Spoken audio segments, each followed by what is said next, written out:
ውድ ተመልካቾቻችን እንደምን ቆያችሁ? ሰላማችሁ ባላችሁበት በዚህ ይበል እያልን አሁን የደረሱን የተለያዩ የሀገር ውስጥ መረጃዎችን ይዘን መጥተናል።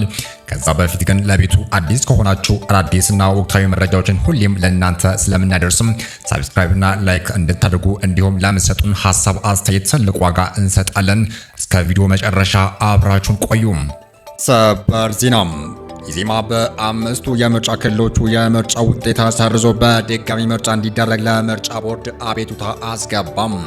ፓርቲው ለቦርዱ አቤቱታ ያስገባው በአምስቱ የምርጫ ክልሎቹ የምርጫ ውጤት የተቀየሩ ችግሮች ተፈጽሟል ብሎ የሚያምን መሆኑን ዛሬ በአሰራጨው መረጃ አሳውቋልም። ፓርቲው አቤቱታ ያስገባባቸው የምርጫ ክልሎቹ ባኮ ጋዘር ቁጥር 1 የምርጫ ክልል፣ ላሲካ መደበኛ የምርጫ ክልል፣ ቢጣ ጌሻ የምርጫ ክልል፣ ፈለገ ሰላም ምርጫ ክልልና ማረቃ ጌና የምርጫ ክልል መሆናቸውንም ጠቅሷልም። በሌሎቹም የምርጫ ክልሎቹ በተመሳሳይ አቤቱታዎቹንም እየመረመርን ነው ሲሉም ተናግሯልም። በሸኔ የሽብር ቡድን ላይ የተቀናጀና ጠንካራ እርምጃ መወሰዱ ተሰማ። እንኳን ደስ አላችሁ፣ እንኳን ደስ አለን። መንግስት በንጹሃን ዜጎች ላይ ግድያ፣ እገታና መፈናቀል ሲፈጽም በቆየው የሰላም ጥሪዎችን ውድቅ ባደረገው የሸኔ ሽብር ቡድን ላይ የተጀመረውን የተቀናጀ የህግ ማስከበርና የህልውና ዘመቻ በከፍተኛ ሁኔታ ማጠናከሩን አሰምቷልም። የሀገር መከላከያ ሰራዊትና የክልሉ የጸጥታ ኃይሎች በጋራ በመሆን በቡድኑ ይዞታ ላይ በወሰደው ድንገተኛ ስልታዊ እርምጃ የሽብሩ ቡድኑ መሸሸጊያ ካምፖችንም አፍርሷልም። በርካታ የቡድኑ አመራሮችና ታጣቂዎችም ተደቅሰዋልም። ለጥፋት ተግባር ሊያውሉትም የነበረው የጦር መሳሪያና ስንቅ በቁጥጥር ስር ማዋሉንም አስረድቷልም።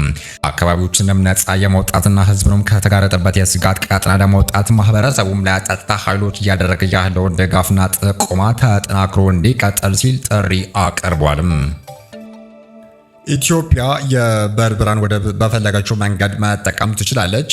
የሶማሌላንድ የውጭ ጉዳይ ሚኒስትር አብዱራሂማን ዳሂግ በአካል ከሪፖርት ጋዜጣ ጋር ባደረጉትም ቃለ ምልልስም አገራቸው በባህር በር ዙሪያም ከኢትዮጵያ ጋር ለመተባበር አሁን ሙሉ ዝግጁነት እንዳላቸውም ገልጿል።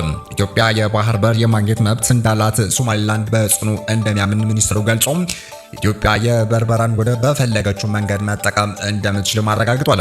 ነገር ግን ሶማሌላንድ ይህንን እውቅና እንድታገኝ በኢትዮጵያ ላይ ምንም አይነት ግፊት ማድረግ እንደማትፈልግና ጉዳዩን ለራሷ ለኢትዮጵያ እንደምትተው አስገነዝቧል። በትግራይ ክልል ከሽራሮ ከተማ ወጣ ብሎ በሚገኘው ልዩ መጠሪያው ገምሃሎና ተቀማ ተብሎ በሚጠራው አካባቢ የድሮን ጥቃት መፈጸሙ ተሰምቷል።